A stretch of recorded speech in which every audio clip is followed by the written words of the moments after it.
ഇപ്പൊ വയോമിത്രം പദ്ധതി ഇപ്പൊ നടപ്പിലായി വരുന്നുണ്ട്. ഇന്നലെ ആദ്യം ഒപ്പിട്ട ഫയല് നമ്മൾ 55 വാർഡുകളിൽ 65 വയസ്സ് കഴിഞ്ഞവരുടെ ചികിത്സയ്ക്ക് വേണ്ടി സാമ്പത്തിക സഹായം നൽകുന്ന ഒരു പദ്ധതി നടന്നു വരുന്നുണ്ട്. അതിൽ 50 ലക്ഷം രൂപ വയോജനങ്ങൾക്ക് വേണ്ടി അവരുടെ ആരോഗ്യ സംരക്ഷണത്തിന് അനുവദിച്ചുകൊണ്ടുള്ള ഫയലാണ് ഇന്നലെ ഞാൻ ആദ്യമായിട്ട് ഒപ്പിട്ടത്. ഇനി താങ്കൾ പറഞ്ഞതുപോലെ വയോജന കേന്ദ്രങ്ങൾ, അതോടൊപ്പം തന്നെ വൈകുന്നേരം അവർക്ക് സമയം ചെലവഴിക്കാനുള്ള ചില കേന്ദ്രങ്ങൾ, ഇങ്ങനെയുള്ള ആവശ്യം തെരഞ്ഞെടുപ്പ് സമയത്ത് ഞങ്ങളുടെയൊക്കെ വാർഡുകളിൽ നിന്ന് ഉയർന്നു വന്നിട്ടുണ്ട്. ഏതു തരത്തിലാണ് അത്തരത്തിലുള്ള പദ്ധതികൾ ആവിഷ്കരിക്കാൻ സാധിക്കുക, അത് ആരോഗ്യകരമായ ഒരു നിർദ്ദേശമാണ്. അതിന് ഫണ്ട് എങ്ങനെ നമുക്ക് കണ്ടെത്താം, ഇക്കാര്യങ്ങൾ ഗൗരവമായിട്ട് ആലോചിക്കേണ്ടതായിട്ടുണ്ട്. അതായത് ഞാൻ പല ചോദ്യങ്ങളും കൂടെ കണക്ട് ചെയ്തിട്ട് ഒരു ഉത്തരം തരാം. പലരും കാര്യങ്ങൾ ചോദിക്കാൻ സാധ്യതയുണ്ട്.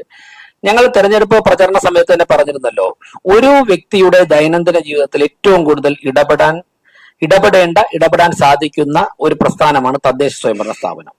ഒരു വ്യക്തി ജനിച്ചാൽ ആദ്യം വാങ്ങുന്ന ജനന സർട്ടിഫിക്കറ്റ് മുതൽ മരണപ്പെട്ടാൽ വാങ്ങുന്ന മരണ സർട്ടിഫിക്കറ്റ് വരെ നമ്മൾ ഡിപ്പെൻഡ് ചെയ്യുന്നത് പഞ്ചായത്താണ്, മുനിസിപ്പാലിറ്റിയാണ്, കോർപ്പറേഷനാണ്. ഇതിനിടയ്ക്ക് നിരവധി തവണ നമ്മൾ ഈ സ്ഥാപനത്തിലൂടെ കടന്നു പോകണം. നമുക്ക് വീട്ടിൽ നികുതി അടയ്ക്കണമെങ്കിൽ അവിടെ സമീപിക്കണം, വീട് വയ്ക്കാൻ വേണ്ടി പ്ലാൻ വേണമെങ്കിൽ വരയ്ക്കണമെങ്കിൽ സമീപിക്കണം. നമ്മുടെ വീടിന് മുന്നിൽ മാലിന്യം കുന്നുകൂടി കിടന്നാൽ ആദ്യം വിളിക്കുന്ന പഞ്ചായത്ത് മെമ്പറെയാണ്. വെള്ളപ്പൊക്കം ഉണ്ടായാലും വിളിക്കും, കുടിവെള്ളം കിട്ടിയില്ലെങ്കിലും വിളിക്കും. അപ്പൊ ഇങ്ങനെയുള്ള ഓരോ കാര്യങ്ങളിലും നമ്മൾ ബന്ധപ്പെടുന്ന, ഓരോ ദിവസവും നമുക്ക് ബന്ധപ്പെടേണ്ടി വരുന്ന തദ്ദേശ സ്വയംഭരണ സ്ഥാപനങ്ങളെയാണ്. അപ്പോൾ ദൈനംദിന ജീവിതത്തിൽ ഇടപെടേണ്ട ഒരു പ്രസ്ഥാനം എന്നുള്ളതിലേക്ക് നാടിന്റെ വികസന കാര്യത്തിലും ആ പ്രസ്ഥാനത്തിന് അതിന്റെ റോള് നിർവഹിക്കുവാനുണ്ട്. അപ്പൊ അടിസ്ഥാന സൗകര്യങ്ങൾ മെച്ചപ്പെട്ട് കഴിഞ്ഞാൽ ബാക്കിയെല്ലാം സ്വാഭാവികമായിട്ട് മെച്ചപ്പെടും. ഞങ്ങളപ്പോൾ ഷോർട്ട് ടേം പദ്ധതികൾ എന്നുള്ള നിലയ്ക്ക് പറഞ്ഞ വേസ്റ്റ് മാനേജ്മെന്റ്, സ്ട്രേ ഡോഗ്സിന്റെ ഇഷ്യൂസ്, ഇങ്ങനെയുള്ള കാര്യങ്ങൾ ഇടപെടും. അതോടൊപ്പം തന്നെ ഇന്നലെ ഞാൻ മാധ്യമങ്ങളോട് പറഞ്ഞു, കോർപ്പറേഷന് കോടിക്കണക്കിന് രൂപ നികുതി പണം പിരിഞ്ഞു കിട്ടുന്നുണ്ട്. അപ്പൊ ആശാന ഡെപ്യൂട്ടി മേയറും ഞങ്ങളുമൊക്കെ നേതൃത്വം നൽകിയ സമരങ്ങളിൽ ഒരു 30 ദിവസം നീണ്ടു നിന്ന ഒരു സമരം നിങ്ങളൊക്കെ തന്നെ റിപ്പോർട്ട് ചെയ്തിട്ടുണ്ട്. വീട്ടുകാരൻ തട്ടിപ്പ് ചെയ്തൊരു സമരമായിരുന്നു. സാധാരണക്കാരായ ജനങ്ങൾ അടയ്ക്കുന്ന നികുതി പണം വ്യാജ റെസീറ്റ് പ്രിന്റ് ചെയ്ത് കൊടുത്തിട്ട് ഉദ്യോഗസ്ഥന്മാരും ഭരണകർത്താക്കളും കൂടി തട്ടിയെടുത്ത അതിനെതിരെ നടത്തിയ സമരമായിരുന്നു. അപ്പോൾ നമ്മൾ മനസ്സിലാക്കേണ്ടത്, കോർപ്പറേഷന് കിട്ടേണ്ട കോടിക്കണക്കിന് രൂപ ഇങ്ങനെ ചോരുന്നുണ്ട്. പലരും പണം നികുതി അടയ്ക്കാൻ കഴിവുണ്ടായിട്ടും വളഞ്ഞ വഴിയിലൂടെ കേസ് നടത്തി ഈ പണം അടയ്ക്കാതിരിക്കുന്നുണ്ട്. ഇതിനെക്കുറിച്ചൊക്കെ തന്നെ കൃത്യമായിട്ട് ഒരു വ്യക്തത ഞങ്ങൾക്ക് ഭരണസമിതിക്കുണ്ട്. അപ്പോൾ ആ പണം പിരിച്ചെടുക്കുക. അതോടൊപ്പം തന്നെ നമ്മുടെ നിരവധി വാഹനങ്ങൾ മിസ്യൂസ് ചെയ്യുന്നുണ്ട്. ഇപ്പോൾ വാഹനങ്ങൾ പലതും ഉപയോഗശൂന്യമായി കിടക്കുന്നുണ്ട്. അതങ്ങനെ അവിടെ കിടന്നിട്ട് ദ്രവിച്ചു പോവുകയാണ്. അപ്പോൾ അതെങ്ങനെ നമുക്ക് കോർപ്പറേഷന്റെ പണം നഷ്ടപ്പെടാതെ സംരക്ഷിക്കാം എന്ന് കോടതിയുടെയോ അല്ലെങ്കിൽ എക്സ്പെർട്ട് ഒപ്പീനിയനൊക്കെ തേടിക്കൊണ്ട് എന്ത് ചെയ്യാം, ഇങ്ങനെയുള്ള അടിയന്തരമായി ഇടപെടേണ്ട കാര്യങ്ങളുണ്ട്. എന്നാൽ ഇപ്പോൾ വിഴിഞ്ഞം തുറമുഖ വികസനം, IT സെക്ടറിന്റെ വികസനം, സ്പിരിച്വൽ ടൂറിസം, മെഡിക്കൽ ടൂറിസം, ഈ മേഖലകളിൽ സംസ്ഥാന കേന്ദ്ര സർക്കാരുകളുടെയും വിദഗ്ധന്മാരുടെ ഇടപെടലോടുകൂടി ദീർഘകാലാടിസ്ഥാനത്തിൽ ചില പദ്ധതികൾ ആവിഷ്കരിക്കേണ്ടതായിട്ടുണ്ട്.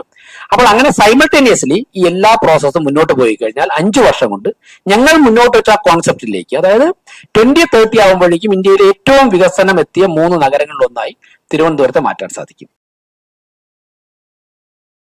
ഒരു കാര്യം ഞാൻ തറപ്പിച്ച് പറയാം, അങ്ങനെ ഇപ്പൊ തന്നെ ഞങ്ങളുടെ നിരീക്ഷണത്തിൽ അവിടെ ആവശ്യത്തിനൊക്കെ നിയമനമുണ്ട്. ഈ നിയമിക്കപ്പെട്ടവർ കൃത്യമായിട്ട് ജോലി ചെയ്താൽ മതി. അവിടെ ജോലി ചെയ്യാൻ ആളില്ലാത്തത് കൊണ്ടല്ല പല ജോലികളും തടസ്സപ്പെടുത്തുന്നതാണ് ഞങ്ങൾ പ്രതിപക്ഷത്ത് നിന്നുകൊണ്ട് ഞങ്ങൾ മനസ്സിലാക്കിയിട്ടുള്ളത്. ഇനി ഭരണപക്ഷത്തിൽ നിന്ന് ലിസ്റ്റൊക്കെ എടുത്ത് ഓരോരുത്തരുടെയും ബാക്ക്ഗ്രൗണ്ട് ഒക്കെ എടുത്ത് എത്ര മണിക്ക് പോകുന്നൊക്കെ അന്വേഷിച്ചിട്ട് ഞാൻ കുറച്ചുകൂടെ വ്യക്തമായിട്ട് പറയാം. എന്തായാലും ആദ്യം ഉള്ള സ്റ്റാഫ് ഞങ്ങൾ ഉൾപ്പെടെ, ഇപ്പോ ഡെപ്യൂട്ടി മേയറും ഉൾപ്പെടുന്ന ഭരണപക്ഷത്തുള്ള 50 കൗൺസിലർമാരും ഒരു ദിവസം 15 മുതൽ 18 മണിക്കൂർ വരെയെങ്കിലും മിനിമം ജനങ്ങളുടെ ഇടയിലും കോർപ്പറേഷന്റെ പ്രവർത്തനവുമായിട്ട് ഉണ്ടായിരിക്കണമെന്നുള്ളതാണ് ഞങ്ങൾ വ്യക്തിപരമായിട്ടൊക്കെ തന്നെ ആലോചിച്ചിട്ടുള്ള കാര്യം. അപ്പോൾ അത്രയൊന്നും വേണ്ട. പക്ഷെ സർക്കാർ ഉദ്യോഗസ്ഥർ എത്ര സമയം പണിയെടുക്കണം, താൽക്കാലിക ജീവനക്കാർ എത്ര മണിക്കൂർ പണിയെടുക്കണമെന്ന് നിയമം പറയുന്നുണ്ട്. ആ സമയത്ത് ജോലി ചെയ്താൽ ഇപ്പോഴുള്ള സ്റ്റാഫിനെ കൊണ്ട് തന്നെ കൃത്യമായിട്ട് ഫംഗ്ഷൻ ചെയ്യിപ്പിക്കാൻ എന്നാണ് ഞങ്ങളുടെ കണക്കൂട്ടൽ. ഞങ്ങൾക്ക് ഇക്കാര്യത്തിലുള്ള കാഴ്ചപ്പാട്, കേന്ദ്ര ഗവൺമെന്റും നരേന്ദ്രമോദിയും ഗുജറാത്ത് ഉൾപ്പെടെയുള്ള സ്ഥലങ്ങളിൽ ഇപ്പൊ രാജ്യത്ത് എമ്പാടും വരച്ചു കാട്ടിയ മാതൃകയാണ്. ചില സ്ഥലങ്ങളിൽ നമുക്ക് ചില പദ്ധതികൾ അതുപോലെ കോപ്പി ചെയ്യാൻ സാധിക്കും. ചില സ്ഥലങ്ങളിൽ അതിന് ചെറിയ വ്യത്യാസം വരുത്തേണ്ടി വരും. ഇപ്പൊ ഇവിടെ ഇരിക്കുന്ന ഒരു മാധ്യമ പ്രവർത്തകൻ കുറച്ചു നേരത്തെ എന്റെ ഒരു ഇന്റർവ്യൂ എടുക്കാൻ വന്നപ്പോഴാണ് ഇൻഡോർ മേയർ വിളിച്ചിരുന്നു. ഞങ്ങൾക്ക് അദ്ദേഹത്തിന്റെ സെക്രട്ടറിയാണ് വിളിച്ചപ്പോൾ ഞാൻ ഇന്റർവ്യൂ ആയതുകൊണ്ട് സംസാരിക്കാൻ പറ്റില്ല. ഞാൻ തിരിച്ചു വിളിച്ചപ്പോൾ അദ്ദേഹത്തെയും കിട്ടിയില്ല. ഇൻഡോർ മേയറുമായിട്ട് ഇന്ന് തന്നെ സംസാരിക്കുന്നുണ്ട്. കാരണം ഇന്ത്യയിലെ ഏറ്റവും ക്ലീനസ്റ്റ് സിറ്റി ഇൻഡോർ ആണ്. അപ്പൊ ഇൻഡോറിൽ നടപ്പിലാക്കിയ വേസ്റ്റ് മാനേജ്മെന്റ് മാതൃക നമുക്കതിന്റെ ചെറിയൊരു രൂപം തിരുവനന്തപുരത്ത് നടപ്പിലാക്കാൻ സാധിക്കും. അതായത് അത്രത്തോളം വേക്കന്റ് ലാൻഡ് നമുക്കില്ല. അപ്പൊ അതുപോലെ നടപ്പിലാക്കാൻ സാധിക്കില്ല. അപ്പൊ മേയറുമായിട്ട് സംസാരിക്കുന്നുണ്ട്. നോമിനേഷൻ കൊടുക്കുന്നതിന്റെ തലേ ദിവസം തന്നെ ജോർജ് കുര്യൻജിയുമായിട്ട്, അതായത് തെരുവ് നായ്ക്കളെ സംരക്ഷിക്കുവാൻ വേണ്ടി ഷെൽട്ടർ നിർമ്മാണത്തിന് ഏതെങ്കിലും തരത്തിൽ കേന്ദ്ര സർക്കാരിന് ധനസഹായം നൽകാൻ പറ്റുമോ എന്ന് ജോർജ് കുര്യൻജി കോട്ടയത്തുണ്ടായിരുന്നു. ഞങ്ങൾ ഫോണിൽ സംസാരിച്ചിട്ടുണ്ട്. അടുത്ത ദിവസം ഞാൻ ഡൽഹിക്ക് പോകുന്നുണ്ട്, കുര്യൻജിയെ കാണുന്നുണ്ട്. അപ്പോൾ അങ്ങനെ ഓരോന്നിനും വിജയിച്ച മാതൃകകൾ രാജ്യത്ത് എവിടെയുണ്ടോ അത് സ്വീകരിക്കാൻ വേണ്ടിയിട്ടുള്ള ആലോചന ഞങ്ങൾക്കുണ്ട്. അതായത് 2 വർഷമുണ്ട് ബാലകൃഷ്ണൻജി. അതായത് കേന്ദ്ര സർക്കാരിന്റെ പണം പദ്ധതികൾ മാത്രം ഇവിടെ കൊണ്ടുപോയിട്ട് ഒരു കോർപ്പറേഷൻ മുമ്പോട്ടാൻ സാധിക്കില്ല. ആദ്യം അത് സംസാരിക്കുന്ന സമയത്ത് പ്രസംഗത്തിലൊക്കെ പറയുമെങ്കിലും, കേന്ദ്ര BJP ഭരിക്കുന്നതുകൊണ്ട് പറയുമെങ്കിലും, പ്രഥമ പരിഗണന നമുക്കിവിടെ എങ്ങനെ പണം സംരക്ഷിക്കാം, പണം ഉണ്ടാക്കാം. കോർപ്പറേഷന് തന്നെ പണം ഉണ്ടാക്കാനുള്ള ഒരുപാട് മാർഗമുണ്ട്. ഞാൻ ചോദിച്ചോട്ടെ, നിങ്ങൾക്കൊക്കെ എന്നെക്കാളും അറിയാമല്ലോ, തിരുവനന്തപുരം കോർപ്പറേഷൻ എത്ര കെട്ടിടങ്ങളുണ്ട്? 100 കണക്കിന് കെട്ടിടങ്ങളുണ്ട്. ഈ കെട്ടിടങ്ങളൊക്കെ തന്നെ എത്ര രൂപ മാസ വാടകയ്ക്കാണ് കൊടുത്തിരിക്കുന്നത്? ചില കെട്ടിടങ്ങൾ കൊടുത്തിരുന്നത് 250 രൂപയാണ് ഒരു മാസം വാടക. 40-45 വർഷം ഞങ്ങൾ ഫിനാൻസ് കമ്മിറ്റിയിൽ ഞങ്ങളുടെ ഗിരികുമാർ ഉൾപ്പെടെ ഉണ്ടായിരുന്നല്ലോ, സ്റ്റാൻഡിംഗ് കമ്മിറ്റിയിൽ. ഞങ്ങൾക്കറിയാം എന്റെ കണക്ക്. 40-45 വർഷം മുമ്പ് ലേലം ചെയ്ത് കൊടുത്ത എമൗണ്ട് ഇപ്പോഴും മാറ്റിയിട്ടില്ല. എന്നാൽ അതേ വലിപ്പമുള്ള തൊട്ടടുത്തുള്ള കെട്ടിടത്തിന് 3000 രൂപയുണ്ട് പെർ ഡേ. ഇവിടെ കിട്ടുന്നത് 250-500 രൂപയാണ്. 45 വർഷം മുമ്പ് ആർക്കോ കൊടുത്തതാണ്. അവരുടെ തലമുറ കൈമാറിയാണ് വരുന്നത്. അപ്പോൾ ഇങ്ങനെയുള്ള കാര്യങ്ങളിൽ ഒരു ക്ലാരിറ്റി വരുത്തിയാൽ തന്നെ നമുക്ക് നല്ല വരുമാനം സംഘടിപ്പിക്കാൻ സാധിക്കും. നമ്മുടെ ഹൈക്കോടതിയിലും കീഴ്ക്കോടതികളിലും കെട്ടിക്കിടക്കുന്ന കേസുകൾ സ്റ്റാൻഡിംഗ് കൗൺസിലുകൾ കൃത്യമായി ഹാജരായിക്കൊണ്ട് കൃത്യമായിട്ട് കേസുകൾ നടത്തി കഴിഞ്ഞാൽ ആ കേസുകളുടെ വിധി വന്നു കഴിഞ്ഞാൽ കോടിക്കണക്കിന് രൂപ കോർപ്പറേഷന് കിട്ടും. അങ്ങനെ പിന്നെ നമ്മുടെ വരുമാന ചോർച്ച, നമ്മുടെ നികുതി ചോർച്ച, ഇത് തടഞ്ഞാൽ തന്നെ നമ്മുടെ ഇൻകം മെച്ചപ്പെടും. അതിലൂടെ നമുക്കൊരു പരിധിവരെ മുന്നോട്ട് പോകാൻ സാധിക്കും. അതോടൊപ്പം തന്നെ കേന്ദ്ര സർക്കാരിന്റെ പ്രോജക്റ്റുകൾ ഞങ്ങൾ ആവശ്യപ്പെടും. അവിടെയാണ് താങ്കൾ ചോദിച്ചതിന്റെ ഇതിന് സ്വാഭാവികം നമുക്കറിയാം, ഒരു തദ്ദേശ സ്വയംഭരണ സ്ഥാപനം സംസ്ഥാന സർക്കാരിന്റെ ഖജനാവ്, സംസ്ഥാന സർക്കാരിന്റെ പെർമിഷനോട് കൂടി മാത്രമേ കേന്ദ്ര ഗവൺമെന്റ് പണം തരാൻ സാധിക്കുള്ളൂ. അങ്ങനെ വരുമ്പോൾ എന്തിനാ സംസ്ഥാന സർക്കാർ അതൊക്കെ തടയുമെന്നുള്ള ആശങ്ക? ഞങ്ങൾക്ക് ആശങ്കയില്ലല്ലോ. സംസ്ഥാന സർക്കാർ അതിനൊരു സംസ്ഥാന സർക്കാർ തെരഞ്ഞെടുക്കപ്പെട്ട സർക്കാരല്ലേ. സംസ്ഥാന സർക്കാർ അത് ഒരു തടസ്സവും ഉണ്ടാക്കുമെന്നുള്ള യാതൊരു ആശങ്കയും ഞങ്ങൾക്കില്ല. ഞങ്ങൾ അതിന്റെ അധികാരികളുമായിട്ട് സംസാരിക്കും. ഞങ്ങളുടെ കോർപ്പറേഷന്റെ നിലപാട് ബോധ്യപ്പെടുത്തും, കോർപ്പറേഷന്റെ ട്രൂ സ്പിരിറ്റ് ബോധ്യപ്പെടുത്തും. സ്വാഭാവിക സംസ്ഥാന സർക്കാർ ഞങ്ങൾക്ക് തന്നല്ലേ പറ്റുള്ളൂ. ഇനി തന്നില്ലെന്നിരിക്കല്ലേ, അങ്ങനെ വരുന്ന ഘട്ടത്തിൽ നമുക്ക് ആലോചിക്കാം. നിയമമുണ്ട്, രാഷ്ട്രീയ പോരാട്ടമുണ്ട്, ഇതൊക്കെ ആവശ്യമാണ് നമ്മൾ സ്വീകരിക്കും. അല്ല, തെരുവ് കച്ചവടക്കാർക്ക് വേണ്ടി ദേശീയ തലത്തിലുള്ള നിലവിലുള്ള നിയമപ്രകാരം കേന്ദ്ര ഗവൺമെന്റ് അവർക്ക് 10,000 രൂപ 50,000 രൂപ ഇങ്ങനെയൊക്കെയുള്ള തന്നെ ധനസഹായം നൽകുന്ന പദ്ധതിയുണ്ട്. ആ പദ്ധതി കഴിഞ്ഞ പല സാഹചര്യങ്ങൾ കൊണ്ടും രാഷ്ട്രീയ കാരണങ്ങൾ കൊണ്ട് തിരുവനന്തപുരം കോർപ്പറേഷൻ ഇഫക്റ്റീവായിട്ട് നടപ്പിലാക്കിയിട്ടില്ല. അതിന് വേണ്ടി പ്രത്യേകിച്ച് തന്നെ ഒരു സെക്ഷൻ അല്ലെങ്കിൽ ചില ഉദ്യോഗസ്ഥരെ ചുമതലപ്പെടുത്തിക്കൊണ്ട് പരമാവധി ആൾക്കാർക്ക് അത് വാങ്ങിക്കൊടുക്കണമെന്നുള്ള ഒരു ആലോചനയുണ്ട്. അത് ഞങ്ങളുടെ അനൗപചാരിക ചർച്ചകളിൽ വന്നിട്ടുണ്ട്. അതിലപ്പുറം മറ്റൊരു കാര്യം ഇപ്പോൾ ആലോചിച്ചിട്ടില്ല. വേണ്ട ഘട്ടങ്ങളിൽ അത് ആലോചിക്കും. ആലോചിച്ചിട്ട് പറയാം. അങ്ങനെയുള്ള കാര്യങ്ങളൊന്നും പാടില്ലെന്നുള്ള അഭിപ്രായമൊന്നും വ്യക്തിപരമായിട്ട് എനിക്കില്ല. നമുക്ക് ലോകത്ത് സാധ്യമായിട്ടുള്ള എല്ലാ സാഹചര്യങ്ങളും മനുഷ്യന് ജീവിതം എൻജോയ് ചെയ്ത് മുന്നോട്ട് പോകാനുള്ള സാഹചര്യം ഉണ്ടാകണം. ആവശ്യമായ സ്ഥലങ്ങളിൽ പരിധികൾ വേണം, പരിമിതികൾ ഉണ്ടാകണം എന്നുള്ള അഭിപ്രായമുണ്ട്. മറ്റുള്ള കാര്യങ്ങൾ വരുന്ന കുറയ്ക്ക് നമുക്ക് ആലോചിക്കാം. അതിനൊന്നും എതിരല്ല. അത് എല്ലാവർക്കും ഓർമ്മ ഉണ്ടാവും എന്നുള്ളത് കൊണ്ട് ഞാനത് ആവർത്തിക്കുന്നില്ല.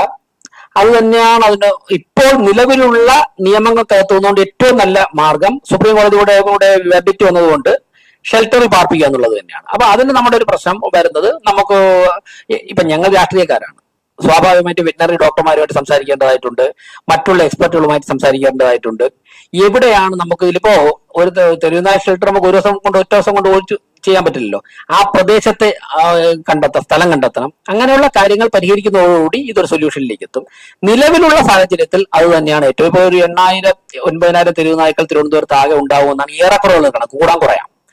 ഒരു ഷെൽട്ടർ ഒരു നായ്ക്ക് എത്ര സ്ക്വയർ ഫീറ്റ് വേണം, എത്ര ക്വാണ്ടിറ്റി ഭക്ഷണം വേണം പെർ ഡേ, അത് എവിടെ കുക്ക് ചെയ്യും, ഇങ്ങനെയുള്ള കാര്യങ്ങൾ സോർട്ട് ഔട്ട് ചെയ്തതിനു ശേഷം ഞങ്ങൾ പറഞ്ഞ സമയത്തിനുള്ളിൽ ഈ വിഷയം പരിഹരിക്കും.